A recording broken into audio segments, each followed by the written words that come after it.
540 kilometers north of Thunder Bay, Ontario, lies a lucrative chromite deposit known as the Ring of Fire. It could be worth billions if it ever gets off the ground.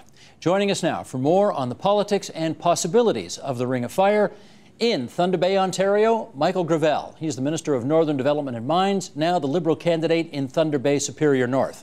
Here in our studio in Toronto, Vic Fedeli, Progressive Conservative candidate for the riding of Nipissing. In Timmins, Ontario, via Skype, Gilles Bisson, the NDP candidate in the riding of Timmins-James Bay. And also in Thunder Bay, Ontario, John Northey. He's the Green Party candidate for the riding of Thunder Bay Superior North. And we are happy to have representatives from all four of the major parties contesting seats in the province of Ontario in this election with us today. Michael Gravel, I'll start with you first. I know everybody on this program today knows what the Ring of Fire is, but I'm not convinced that everybody around Ontario knows where it is, because let's face it, it is north of Steeles. So, when people talk about the Ring of Fire, what are they talking about? And I don't mean the Johnny Cash song. Well, it's a remarkable deposit of minerals, nickel, platinum, palladium, but very much strongly chromite, which is the one that has people most excited. About 540 kilometers northwest of Thunder Bay. It's about 1,900 square kilometers. Kind of a crescent shape, which is really, I think, where the like a ring, which is where it began in terms of the Ring of Fire, a reference, and one of the early developers, like Johnny Cash, so it became the Ring of Fire. But it is a remarkable $60 billion deposit of minerals, clearly in a remote part of the province that in a part of the province that's had no development before, which is why we're working so hard to make sure that while the excitement related to jobs and opportunities are certainly there, and we're working hard to make that happen, we've got to make sure we do it right. So okay, has anybody, Michael Gravel, I know you've been on this program long enough to know that I'm going to interrupt you all the time, because you do, with all due respect, have a tendency to give longer answers than sometimes we have time for. So, I'll do my best. Thank you very much. Have you ever been there? Yes, I've been there a number of times. I've certainly been up to all of the communities, certainly that are in the Ring of Fire. There are a number of communities that are directly impacted by the Ring of Fire, and closely to the site of the deposit and where most of the development will take place. So I've been to many of the communities on a number of occasions. Vic Fedeli, what's there? Well, I have actually been in the camp 4 different occasions now in my career, and before I was an MPP, and what's there today is a little different than what was there 4 years ago. 4 years ago was a vibrant community with several hundred people working. One of the camps had about 125 people. They were drilling, they were delineating their ore body is what it's called, so they're drilling all around, trying to get an understanding of what's underground. About 500 yards away was another base camp that I visited, and they had more than 100 employees, and they too were delineating their ore body. Very hard to get there, a lot easier in the winter than in the summer. I was there this winter, and sadly there are less than a dozen people left working there today. And Gilles Bisson, there are fewer than a dozen people there today, because why? Well, I think the government's kind of missed the boat here. This is not just about building a chromite mine in the Ring of Fire. This is about creating a stainless steel industry for Ontario. As you know, we as a party have long advocated that you have to have a bit of a carrot-stick approach.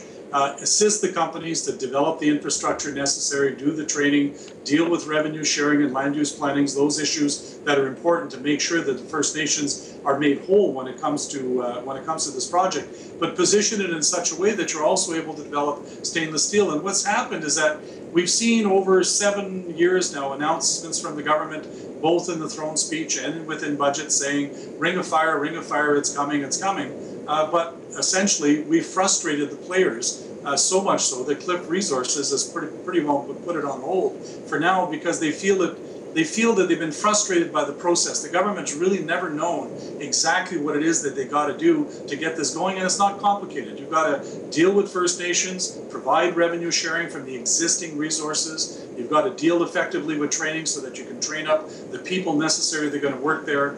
You've got to be able to develop the infrastructure, each put up our 3rd federal, provincial, and the companies themselves. And in exchange for doing that, you position it for stainless steel. And this would be a great opportunity for Ontario if we actually process the ore here in Ontario, something the Democrats were committed to do. John Northey, let me ask you, why do you think there's so little activity going on up there right now? Well, there's an assortment of reasons for why there would be so little activity at this time. A large part of the reason is the agreements with the First Nations have just recently been put in place, which I do give credit to the Liberals for finally getting those into place, because that is critical. Last thing we need is to have any issues after things get going.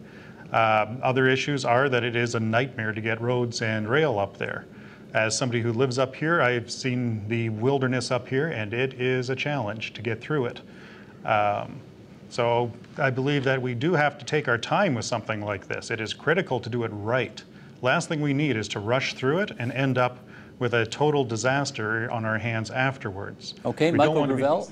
Yeah, let me reference what Jill said, and Vic for that Please. matter, and as well as John. I mean, what's really important to note is that we are seeing actual real momentum in terms of the development of the project, and that is because we have focused very strongly on reaching a framework agreement with the Matawa First Nations, the First Nations that are most directly impacted by this development, and that was a very important part of the process. We needed to ensure, and I think all my colleagues would agree, that indeed benefits were going to be going to those communities. And that was a significant piece of work. Bob Ray was representing the Matawa First Nations. We had former Justice Frank Iacobucci. Premier Wynne is very committed to that. And when we got that legal framework in place a little less than a month ago, which was very exciting, that then positioned us to move forward in a more substantial way related to the infrastructure, which led to us making a $1 billion commitment to infrastructure in the budget about a couple of weeks ago, and we were able to announce that. We need actually the support from the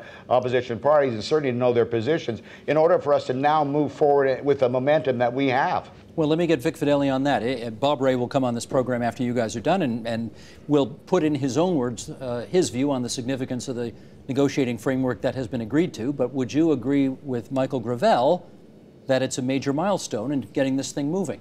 Well, I think what Michael said when he talked about momentum, he's correct, but it's going the wrong way. The momentum has been backwards. We've gone from 250 employees down to about 8 or 10 people that are left there. The action that we've seen from the government has really only slowed the whole process down. But there is a framework for an agreement in place now with the First Nations. That should have been started about 7 years ago, and here we are now 7 years later, and we've got that part. But the deal that they have gone and announced the money for the road or rail up to what they call the north-south route, that land mine commissioner is now involved, and that should never have been gotten to that point. They should have had a deal done with all the partners before they announced that. So what I'm trying to say is they have bungled this all along, as far as I'm concerned. They stepped into announcing a road deal with Cliffs before they had secured the property to run a road on, and has left Cliffs leaving the Ring of Fire. The last time I was there, they were simply packing their boxes up. Noront has a plan, an east-west route. Let's just clarify here. Cliffs is one mining operation out of the United States. Noront, I think, is local, right, to Ontario? Canadian company, Canadian yes. company, so they've got Cliffs has walked away for now. For now, they've walked away. Noront is proposing an east-west route, which can take the ore from the Ring of Fire to Webequie, the nearest First Nations, and then transport it along what is now a winter road, but converting it into an all-season road. You know, there are things that can be done immediately if you have the wherewithal to do it and the will to do it. This government has just made announcement after announcement. Michael talked about the $1 billion, but we all know that's purely political. I'm going to get to the $1 billion in a second that was in the budget that didn't pass. And it's not accurate to say that Cliffs has walked away. They stopped spending money. They're still very keenly interested in the project, but they are one company. They're one major company, but there are others. There's actually 22 different companies that are involved with claims in the Ring of Fire deposit. Noront obviously is another one that's moving forward with their project. But the fact is, we need to bring all those companies together. We need to bring the First Nations together. We need to bring the federal government together, and that's why we formed a development corporation. Let me get Jill Bisson on this. In order to make those decisions. Let me get Jill Bisson. Could you please comment on the advisability of this new negotiating framework that Bob Ray, on behalf of the Matawa First Nations, and Frank Iacobucci, on behalf of the Government of Ontario, seem to have agreed upon? What's the significance of that? I think there's a couple of things that have to be said about the planning process. 7 years ago, the chiefs of Nan and Matawa came to Queen's Park while we were doing the review of the Far North Planning Act and the Mining Act and said, listen, we're prepared to sit down and talk about land use planning and do the things that need to be done in order to be able to allow this project to go forward. The government chose to ignore them and didn't do anything until they got to a point where, oh God, there might be an election a year from now, so maybe we need to do something. So they hired Bob and they hired the other fella to go out and do some work, and now what we got is a plan to make a plan. We're nowhere near resolving the issues with First Nations that need to be resolved in order to get this project to go forward. And I think that's the biggest criticism. The government has never known exactly how to deal with this for a multitude of reasons. And what we now have is Mr. Ray, who's got a plan to make a plan that's going to lead us to some very long discussions and negotiations about how do you do land use planning, how do you deal with revenue sharing, and some of the key issues. And I think what Vic and I are saying, and we'll agree only on this part with Vic, is that the government should have been there, as we had been saying as New Democrats 7 years ago, to start dealing with these issues when Nan, Matawa, and other chiefs such as Mushkegowuk were prepared to deal with it. And I think now we've been delayed. So Cliffs has sort of... I can't believe you're minimizing the importance of the framework agreement, Gilles. I mean, the truth is Hang on a sec. You're both talking at once, and I can't hear you both. So, sorry. Gilles Bisson, please finish the point, and then let's hear from Michael Gravel.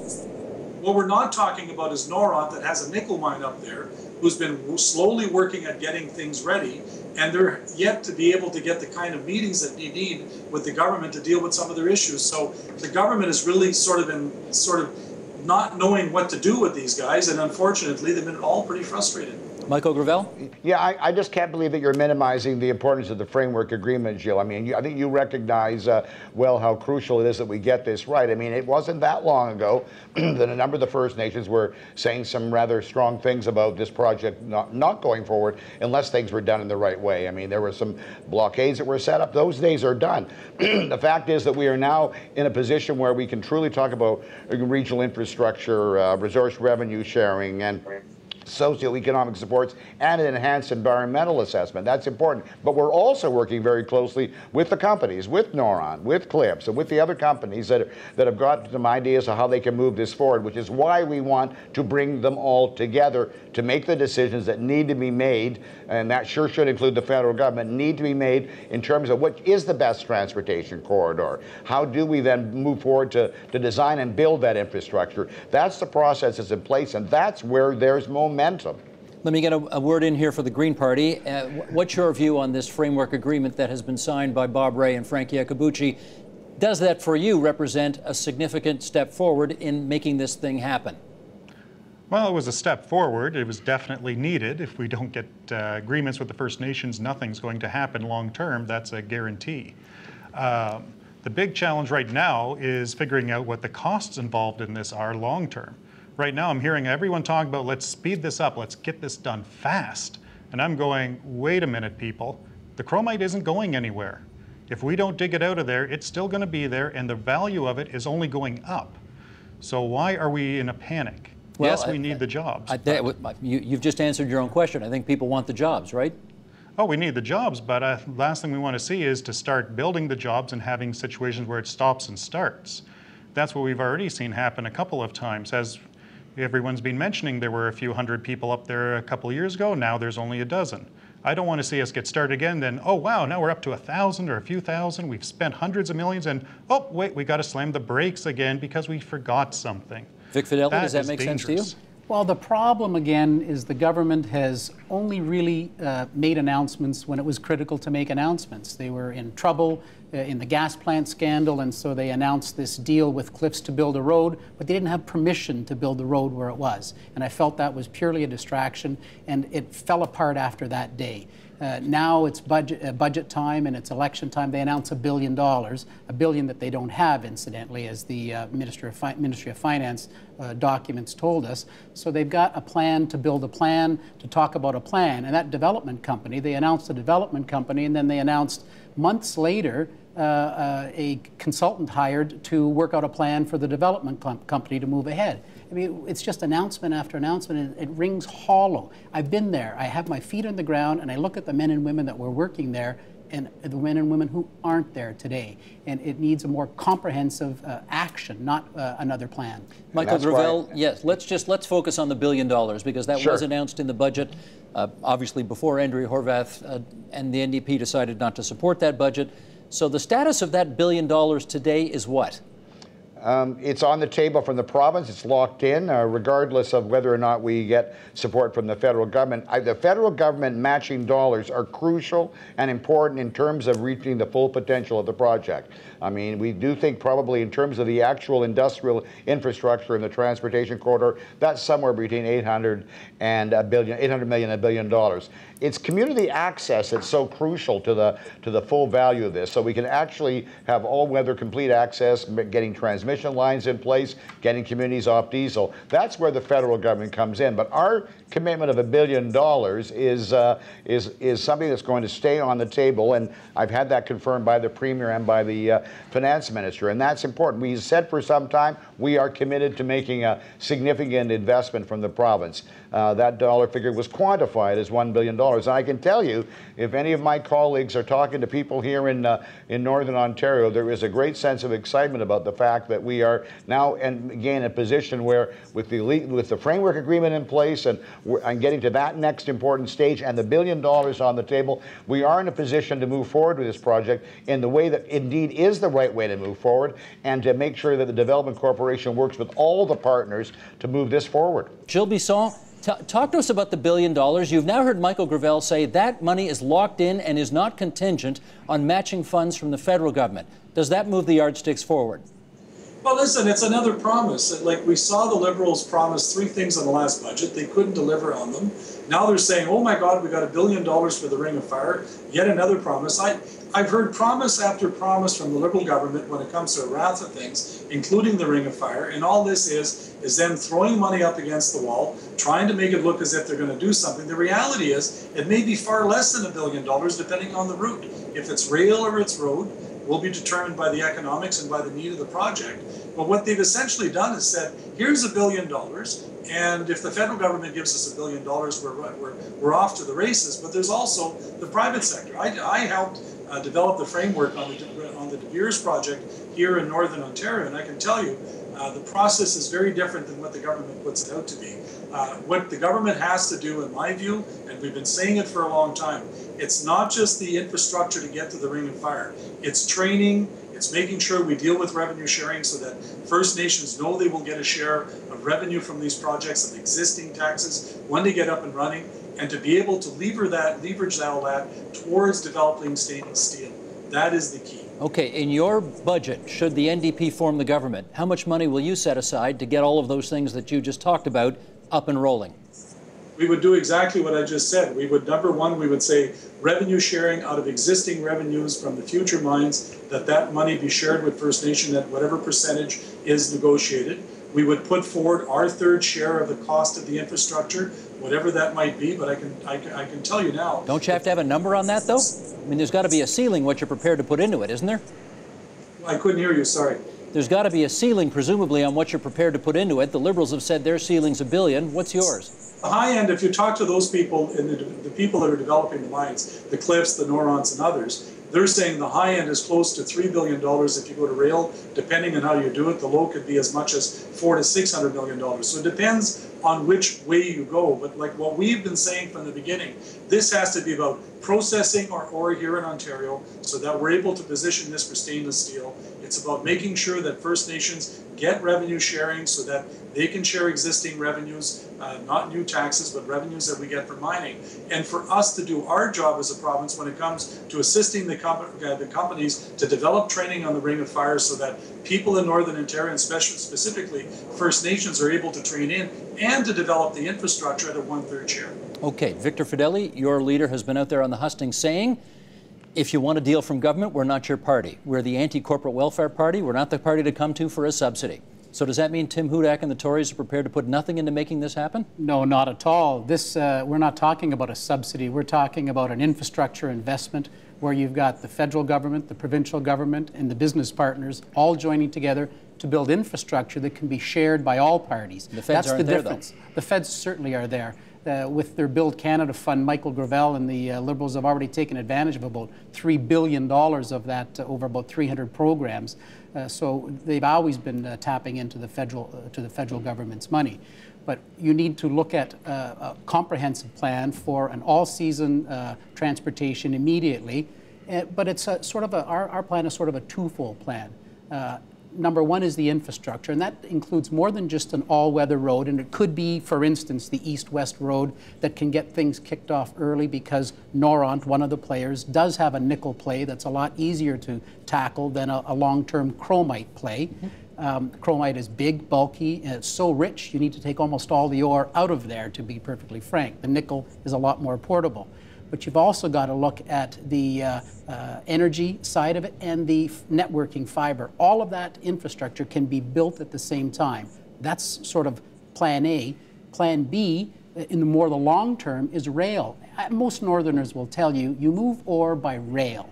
And what I haven't heard from this Liberal government, and I certainly haven't heard again today, is the two words, Ontario Northland. And of course, that is the Ontario government's own rail freight company they've owned for over 100 years. This is a perfect opportunity for Ontario Northland, the government's own rail freight, to step in and be a big part of the solution in managing the freight of getting that ore. You know, they pulled 20 million tons of ore out of Sherman Mines and Temagami down to Hamilton. They've got the expertise and the wherewithal to do this. Let me get Michael Gravel on the following. I gather one of the controversies that you guys have to figure out in all of this is which infrastructure you want to build. There's routes that take you through Thunder Bay. There are routes that take you through Sudbury. Has your government made a decision on which has priority?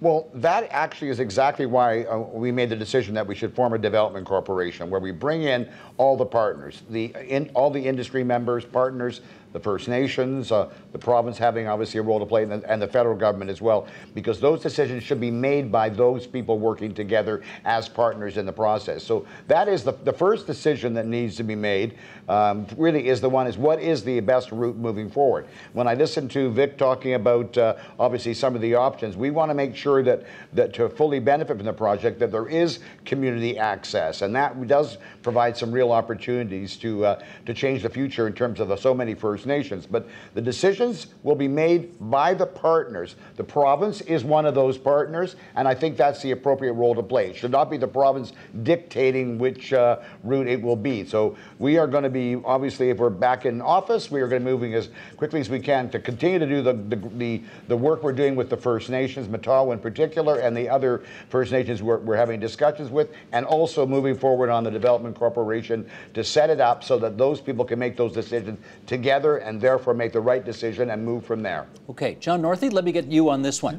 You being representative of the Green Party here on this program, some of our viewers may be under the assumption that you're probably opposed to this because this will pollute the environment, no doubt, if and when it gets up and rolling. Is that in fact your position? Well, while there will be a lot of pollution involved, that's inevitable when you're doing mining. And chromite pollution can be some of the most dangerous if you do not handle it correctly. And right now, as far as I'm aware, there aren't any laws that will force the company to handle it correctly. So that's something we got to make sure we take care of before every agreement is signed, is that we make sure that we are ready for that. However, what we need to also factor in is not just the environment, but also the cost involved to make this sustainable. If we do a rail line going up there instead of the road, the difference in cost in maintenance is $150 million a year in favor of the railway. The railway will cost $150 million a year less to maintain than a road. So if we plan on this being around for more than 10 years, which I believe we all are expecting it to last, then we definitely should be building the rail first rather than the road. Studies have shown that once the rail is in place, building a road will be drastically cheaper because then you'll be able to ship the materials needed to build a road along there rather than trying to scrounge for it while you're building it. So the Green Party's been looking at this, and there is no question in our mind that if we go with electrified rail, yes, it costs more up front. But in the long run, over 10, 20 years, and given I plan to be around in Ontario for the next 20 years, we should plan for that. Okay, John, but let me just I want to be clear on your position, though. You know, there are obviously members of the Green Party who, if you take the oil sands in Alberta, say absolutely no, shut it down. There's no clean way to do that business, and therefore we ought to be out of it. You're not saying that about the Ring of Fire, is that right? That's right. There are major differences between the two. The oil sands have been a mess, to put it mildly. It's been poorly run from day one, as far as we can tell from the way that they've been maintaining it. If you take care of this stuff properly from day one, then you can handle it. The mining is far less dangerous than the tar sands out in Alberta. It's, there are dangers. You better make sure you plan for those. But if you handle it correctly, then you can avoid most of those, the worst problems. Okay, I see Gilles Bisson wants a follow-up. Go ahead, Gilles. I just want to follow up on two things. First of all, on the rail option, I think it is the option that makes the most sense if you're trying to get the stainless steel, and that's what we've been working hard towards. You really got to position this project for value added. You just can't mine it and ship it to China for processing. You have to process it here in Ontario as much as humanly possible, and rail would favor that, and that's one of the options. But I want to come back on a point that you made with Mr. Fedeli. Listen, Tim Hudak can't have it both ways. He can't run around the province and say, oh, I don't believe in corporate welfare, and the only way that we're going to create jobs is to cut taxes by 30% when they're already the lowest in North America when it comes to corporate taxes, and then say, oh no, but yet we're going to invest in the Ring of Fire. You can't have it both ways. The reality is the Conservatives have been pretty darn clear. They don't want to give any kind of direct subsidy to government, from government to business, and he spent a lot of time in this campaign pointing that out. On the other side, on the Liberals, I don't trust them. They made promises all the way along. They made us 3 promises in the last budget, and they could deliver on 3 of them. So why should I believe anything they're going to do today? Okay, let me give Mr. Fedeli, hang on, Victor Fedeli first, and then Michael Gravel in response. Go ahead. Thank you. Well, look, our leader, Tim Hudak, has been very, very clear. He's been to the Ring of Fire. He's had his boots on the ground there as well.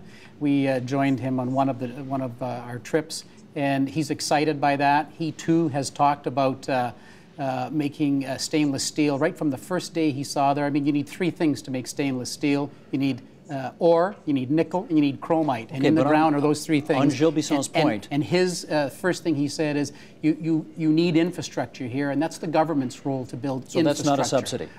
It's not a subsidy because more than one company can use it. When you build a road or build a rail line, that's not a subsidy. Okay. That is infrastructure that's used by everybody. If you gave one company a grant, that's a subsidy. We're dead against corporate welfare, picking a winner and making a loser. This is an investment. Michael Gravel, your comment?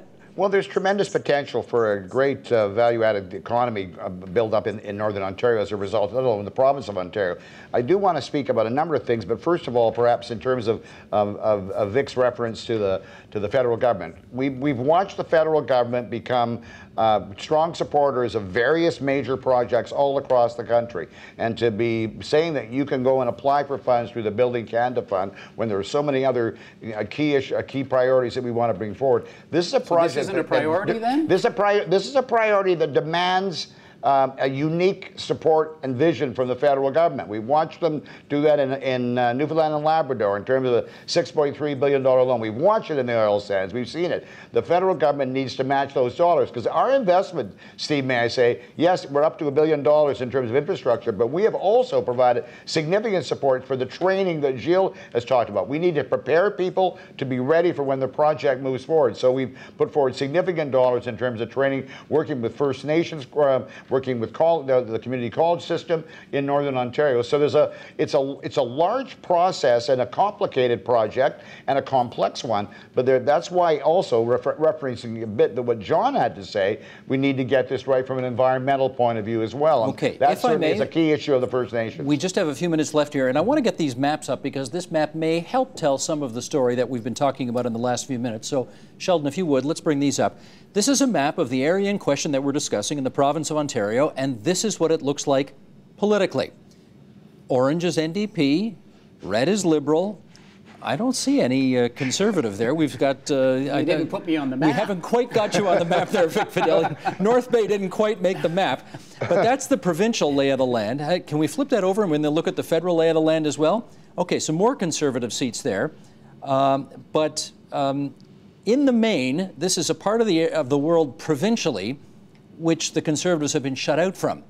And Vic Fideli, I mean, I hear it from the Liberals all the time that if only we had a federal partner, we'd be able to do more with this. And you look at that Ontario map with the Ontario seat count on there. There's no blue on there, except for your seat, which is in the bottom right-hand corner, would be very tiny.